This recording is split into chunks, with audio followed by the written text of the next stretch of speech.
Everybody, this is Sherry at djsundry.blogspot.com, and today I have a quick birthday card that is really late and I need to get in the mail, so I thought I would make this for you today very quickly. So let me show you what we're using first. The first thing I'm going to be using is my Versamark stamp pad. I've got my black archival stamp pad from Ranger. From Tim Holtz Distress Inks, I have frayed burlap. And then I have 3 different stamp sets that I'm using here. The first one is this My Acrylics stamp set from Close to My Heart. It's Make It Count. This was one of this 5 here it was a yard sale special. And so one of the things that the only stamp I'm using from this set is this border of numbers up here in the corner. And it was well used as part of that set. I'm also going to be using my Hampton Art set that I've used on a card recently. And then from Tim Holtz, let's see, this is Playful Journey, and I'm going to be using the Old Jalopy Truck. So let's get started on our card. Now I've done some of the prep work. First thing is I have a piece of vintage cream cardstock from Paper Tray Ink. I've already inked around the edges with the frayed burlap, and then I've already done the inside of the card as well. Now I'm not sure how well the camera picks it up, but the first thing that I did for the inside was using the Versamark pad, and it's actually white embossing powder.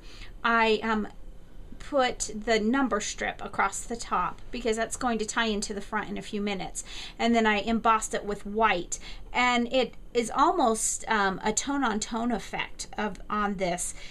The white is just such a close match to the Paper Tray Ink Vintage Cream. And then in the bottom, using the frayed burlap again, is where I stamped "You're not old, you're vintage." And then there'll still be plenty of room on the inside for me to put a brief message in there. So then as I mentioned, I've inked around the edges with frayed burlap, and now we're going to get started with our card. So I have a few more items here. I have some cappuccino twine from the Twinery, and then I have, sorry about that, I have some buttons that I've pulled from my stash, and I already put the twine in through the buttonholes, and then I have stuck them to some glue dots. Now I'm trying some new glue dots from Elmer's, just the kind that they have at Walmart, but they had it on clearance the other day, and so I wanted to try those. I may need to double them up because of the extra bulk on the back from the twine, but we'll just see.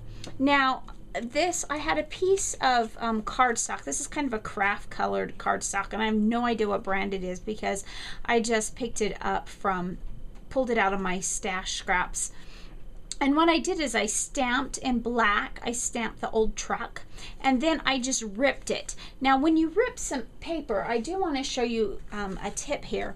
Depends on how you want your fray to look. So if you want to see the fray, you pull it towards you.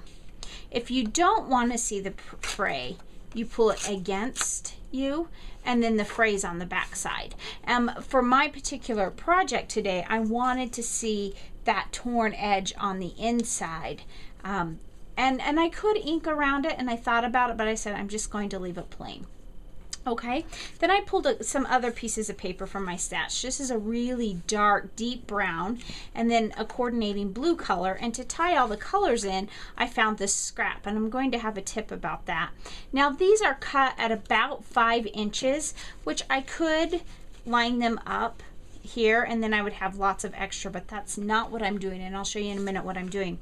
But what I want to show you first is I also tore this. I tore the bottom edge of the brown, I tore the top edge of the blue, just like I did on the craft color, and then what I did is I took that same stamp with the number border, and I made my own background paper, but it's a very subtle tone on tone because I used the Versamark with no color, no embossing, no anything, just the Versamark straight down. Now I did go ahead and heat set that just so it would dry a little bit more quickly.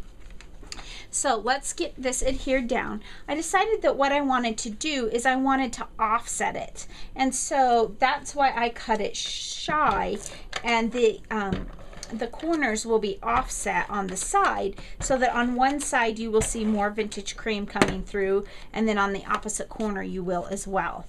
So I'm going to just put this up here near the top. Again, you're not seeing much border of the vintage cream on that side, but you're seeing lots of it on this side. And then I'll do the same with the blue here, only I'm going to alternate it and do it on the other corner. So my corners will be the same on each opposite edge, just like that. But then I have this space here and this space here. Now, I had originally I was playing with this paper and I had cut it, and I actually had a piece that was about that wide that I was going to put my car on. And then I decided that I wanted just like a 1-inch strip, because I want you to be able to see that torn edge on either piece of paper, just barely a little glimpse of it. And so, but unfortunately, because I just pulled this paper from my scrap stash, I didn't have enough of either one to be able to do that. So what I did is I just cut 2 pieces, and these are 1 1/4 inches wide.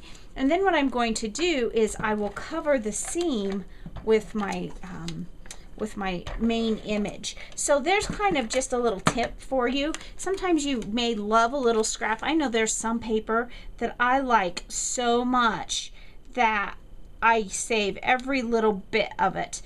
And if you don't have enough to bring them together the way you would like them to be brought together, maybe you can do what I'm doing here. Piece it just a little bit and bring it together underneath a seam, just like what I'm going to do. Now we'll overlap it, just because I have it here and I didn't cut it precisely. But by the time I get my jalopy on there, you won't even see it. Now I decided I wanted to pop that up with some foam tape, and this is some Elmer's tape, just rolls of foam that you can just get at Walmart. And that also was on clearance at my Walmart, so I kind of stocked up on it too. I've been using this roll for quite a while, but I picked up a couple extra rolls because they were half price. And I don't know about you, but I'm all about using those half price items when I can. Okay, so I'm going to just pop it up just on 1 thickness, I think, this time, of foam tape. I thought about doing it on 2, but I think 1 will be plenty. I don't want a lot of dimension here. And then I'm going to pretty much center it on the card. But like I said, you would never know that that wasn't a continuous piece of paper, because I've got it all underneath my car. So now to finish off this card, I'm just going to very simply put my buttons on. I think, just to be safe, just because I'm not familiar with this brand of adhesive, I think I'm going to double stick it, because I do not want my buttons to come off in the mail. And they're already a little bit cattywampus because of the twine on them, and this will just give it a little bit of extra stability on the button. This particular Elmer's, these glue dots come in a little box, but I decided to just take them out of the box because it doesn't fit in my drawer that I keep on my desk for those. There's some things that I want always at my fingertip, and my adhesives and my markers are 2 of those things that I always want to be at my fingertips. So I'm just going to put 1 button in that bottom corner, and then I'm going to put the 2 buttons up in that top, and that's a great match in the buttons for that blue paper. So there we have it. It's a very masculine card. On the insides it says, "You're not old, you're vintage." So thanks for stopping by today. I come back soon and we'll find some more projects for you. Have a great day.